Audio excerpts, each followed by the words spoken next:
किसान मोर्चा अर्की मंडल के अध्यक्ष जगदीश्वर शुक्ला व जिला भाजपा सचिव सोलन राकेश गौतम ने दाड़लाघाट में आयोजित पत्रकार वार्ता के दौरान कहा कि सभी किसान अर्थशास्त्री कृषि कानूनों को क्रांतिकारी बता रहे हैं और उन सबका मानना है कि इन कदमों से भारतीय किसानों की आर्थिकी को सुदृढ़ करने में मदद मिलेगी। लेकिन विपक्षी पार्टियां केंद्र सरकार के विरुद्ध अपना छिपा हुआ एजेंडा चलाने के लिए किसानों को भ्रमित कर आंदोलन चलाने का दबाव डाल रही है। उन्होंने कहा कि उन्हें विश्वास है कि शीघ्र ही किसानों और केंद्र सरकार की वार्ता के अच्छे परिणाम सामने आएंगे। उन्होंने कहा कि विपक्षी पार्टियां अपने राजनीतिक स्वार्थ के लिए किसानों के कंधे पर रखकर बंदूक चला रही है।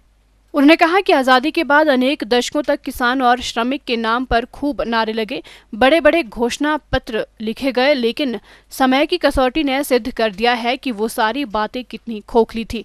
कृषि सुधार की बारीकियों को जब किसान जान जाएगा तो भ्रम में नहीं रहेगा। उन्होंने कहा कि प्रधानमंत्री नरेंद्र मोदी के कुशल नेतृत्व में देश में किसानों को सदैव ही सम्मान मिला है। भारत बंद का आह्वान हुआ था, वो पूरे देश में निष्फल रहा। जो यह विधेयक है वो किसान के हित में है। किसान अपनी मर्जी से अपनी फसल को कहीं भी उचित मूल्य पर बेच सकता है।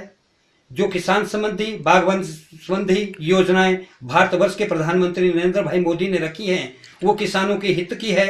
चाहे वो योजना किसान सम्मान निधि की हो, प्रधानमंत्री उज्ज्वला योजना की बात हो, चाहे वो हिम केयर आयुष्मान योजना की बात हो, इससे किसान अपनी खुशी को जाहिर कर रहे हैं। और ये किसान वर्ग जो हैं वो कोई भी कल इस भारत बंद के आह्वान में नहीं थे, अपनी अपनी जमीनों में कार्य कर रहे थे। जिन भी विपक्षी पार्टियों ने इसका हौ हल्ला मचाया था उसमें किसान वर्ग बहुत कम थे। को भ्रमित कर रहा है विपक्ष, क्योंकि जिस राजनीतिक दल ने दशकों तक देश पर शासन किया उसने हमेशा किसानों को अंधकार और गरीबी में रखा।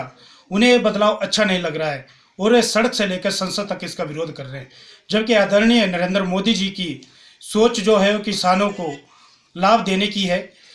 21वीं सदी में भारत का किसान बंदरों में नहीं खुलकर खेती करेगा। 21वीं सदी का किसान जहां मन किया वहां फसल बेचेगा और जहां ज़्यादा पैसा मिलेगा वहां फसल बेचेगा। ये आदरणीय नरेंद्र मोदी जी की सोच है। इस सोच को उन्होंने पूरा करते हुए एक कृषि विधेयक लाया है जिसमें किसान के लाभ के लिए हर तरह का प्रावधान किया गया है। लेकिन इस विधेयक को विपक्ष ने गलत तरीके से किसानों के बीच में पेश किया है और इस बिल को पर चर्चा नहीं की गई। अगर इस बिल पे किसान चर्चा करे तो ये बिल किसान के पक्ष में है।